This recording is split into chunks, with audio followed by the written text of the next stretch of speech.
Right, so Commodore 64. Now, there's basically there are 3 models of the original Commodore 64, and whichever model you will have depends on where you live. I think the US got no, there's actually 4, come to think of it. Yeah, but one of them I'm going to discount. There were 3 that had full keyboards and joysticks and all the rest of it, and there was one that was just a cartridge machine. I'm going to discount the cartridge machine basically because I don't think it came out in the UK. I don't think I've ever seen one here. I've heard about it, but I've never actually seen one, so I'm going to completely discount that and just assume that that came out in the US, because that was where the cartridge games came out that would have been compatible with it. So I'm going to completely discount that, and I'm going to talk about the keyboardy ones. Now, there were 3 versions of this. I think all 3 came out in the US. I'm pretty sure only the first model, no, in fact I think the last 2 models came out here. There was the 2 versions of the 64, and there was one called the 64C, I think. Yeah, the 64C, that's it. I haven't got it in my notes. I haven't written that down for some reason. So yeah, the 64C is a later revision, and generally that is not the one that is found the most often. The one you'll find the most often is the 64, whichever iteration it is. I'm pretty sure the first 2 models were almost exactly the same. There may be some colour variations or slight cosmetic variations, but they're effectively the same machine inside. What is different on one side of the Atlantic to the other is the types of games. Now, Commodore 64 games came on cartridge, they came on floppy disk, and they came on tape. It's very common for the US versions of the Commodore 64 to have a cartridge games and the floppy games, because and it basically comes down to the refresh rate of televisions and monitors. Cartridge games are 60 Hz games, and pretty much all the tape games, I think, are 50 Hz games. So while you would be able to get a Commodore tape player and get it to work on your US Commodore 64, none of the games would display correctly on your television, and the same if I was to get some cartridge games for the Commodore 64 from the US. I could load them up perfectly well on my UK Commodore 64, but I wouldn't be able to watch them on an old school UK television. Now, because it's coaxial output, again, there is no way, I don't think, there's very few ways. I think the only way you'd be able to do it is put it through like a video recorder or something to actually play it on a modern television. But even then you might run into this refresh rate problem. So that's one of the drawbacks. So, knowing this, if you're going to pick up a Commodore 64, if you're in the UK, go for one that comes with a tape player. If you're in the US, don't bother with the tape player. That's basically advice there. Now, the cartridge games are going to be more expensive than the tape games. The floppy games are really, really cheap, but again, same problem. If you saw the Spectrum video,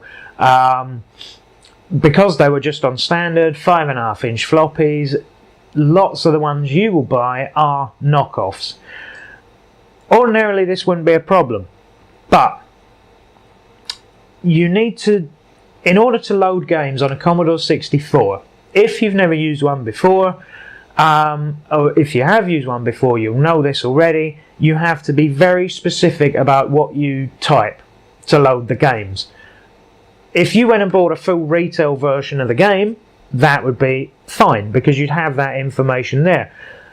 Now, biro things on floppy disks and things like that. So floppy disks that were written in the 80s, the ink fades. Maybe the disks don't work at all, but even if they do, the ink is probably all sun faded and things like that, and stuff that people would have written on the disk may long have evaporated or be difficult to see. Or, you know, you might look at it and go, well, is that a comma or is that an asterisk? I don't know. What is that? Shouldn't be a problem really, because these days you can go online and look up what all the codes are. And if you use Commodore emulators, like one that actually emulates the Commodore OS, you'll run into the same problem, although you can actually set up text files to do it automatically when you're choosing games. And in most cases nowadays, if you're emulating a Commodore, that's all done automatically for you. They know every game and it's all done automatically. But using the original hardware is quite different. Now, this is when, in my opinion, games started to properly look like games. Like if you were playing, you know, you weren't playing as Dot anymore. You know, Dot in the dungeon or Dot running from side to side. You know what I mean? Like lots of stuff in games up to the point of the Commodore. Unless it was like a spaceship that's very obviously a spaceship, you were usually a dot or a couple of dots that represented something and went off to battle against other dots that represented something else. The Commodore 64 was probably one of the first machines where stuff started to look like what it was supposed to look like. I mean, it's very obviously old school, it's very obviously pixelated, but stuff started to begin to look like what it was supposed to. Absolutely brilliant machine. Now, I've only played the tape one. I haven't played any of the cartridge games because obviously there's no way of doing it. I don't even have a Commodore 64 anymore. I did have one for a little while. I didn't buy one until probably the mid-90s. I had it about a year, thoroughly enjoyed it, got absolutely bored with waiting for stuff to load and sold it for nothing. In fact, I might have sold it on a boot sale, or no, I think I gave it to somebody else to sell on a boot sale and I took half the money. It was something like that anyway. I can't even remember, it was so long ago. I don't have one anymore, so a lot of this stuff is coming from memory. Now, again, same problem. If you import one to the US, or if I was to import one, if you were to import games to the US, you'd have to have some sort of way of running it. Now, there are televisions available that would run both 50 hertz and 60 hertz stuff. Generally, the more expensive sort of Japanese televisions would do this, but then you'd be, you know, I mean, how many people can get hold of, like, say, Sony Triniton or something like that from like the early 90s, from the mid 90s rather, that still works like it's supposed to, or even still has one. You're going to have the same problem with all these old consoles, is the refresh rate. Stuff didn't come out as is in your country, you basically can't play it. And the trouble is as well, is that Commodore 64s are notorious for breaking. So if you are going to buy one, see it working. And I mean, you can, if you find it and it's really cheap with a load of stuff, then pick it up. But it have to be really cheap. If you're buying one off eBay or Craigslist or somewhere like that. Now, normally eBay will say spares, repairs, untested. If you see one of these on eBay and it says untested, and they have all the stuff there to set, like say it comes with a power supply, it comes with a few games, and it still says untested, be very wary, because that is quite often with these things. If people have the means to test them but haven't tested them, that's basically eBay code for broken, so wouldn't even go near it, unless again it's super cheap. Also, if anything does need replacing, lots of stuff can't be replaced with stock parts. For instance, if you need the tape player, you have to have the Commodore tape player. You can't just plug in any old tape player. Now, this may have changed in the last few years as more and more people are getting interested in retro games. I imagine there's probably third-party companies out there that are doing stuff. But having spent all of 10 minutes online looking for replacement Commodore tape players, they were all official Commodore tape players. I couldn't find a single third-party one, so be wary of that. And Commodore machines don't like working with, they don't work well with others. You couldn't buy a generic tape player and try and plug it in. For one thing, it won't connect up. It's a different connector. Now, there was such a thing as a Commodore 128, would you believe? It didn't come out in the UK, or as far as I know, it didn't come out in the UK. I've certainly never seen one. It came out pretty much, I'm sure, exclusively in the US. If I'm wrong on that, do correct me in the comments, because I've always been interested to know. I'm not interested in getting one, but I'd be interested to know if it did come out in the UK or not. But as far as I know, it didn't. Now, this was almost backward compatible with a lot of the cartridge games, but again, the tape stuff, because it's a US machine, even if you can connect up the UK tape player and have the stuff play, it wouldn't display correctly, so you're still stuck there.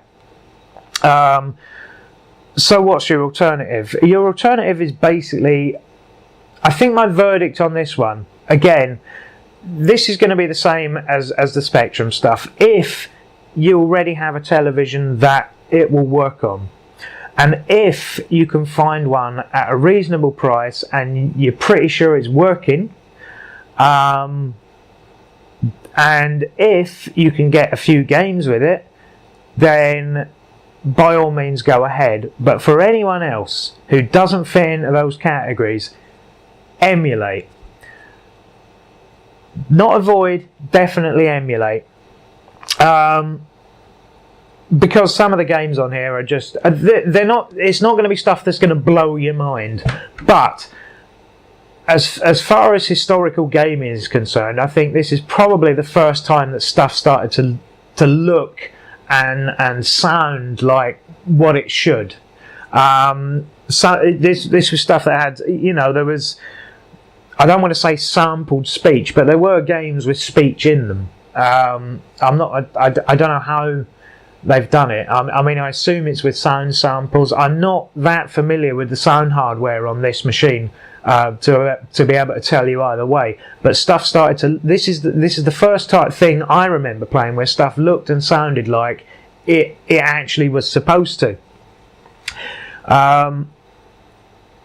Definitely don't avoid this system, but emulate it. Now, if you watch the Spectrum video that should have gone up before this one, provided I've remembered to do them in the right order, I mentioned about how Sinclair are releasing a television plug-in console with a load of games attached. Now, Commodore, or whoever owns Commodore now, I'm not so sure, and most of the people, I mean, certainly Wikipedia's not too sure who owns it anymore. It may still be a separate company. I doubt it, but it might be.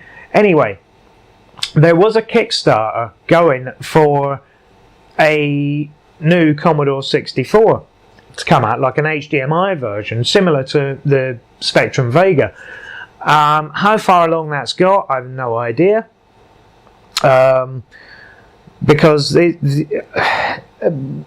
basically, it's very difficult to research. The way I do my research on these things is, number one, I don't trust a word that Wikipedia says, because quite often in the past I've found it to be wrong.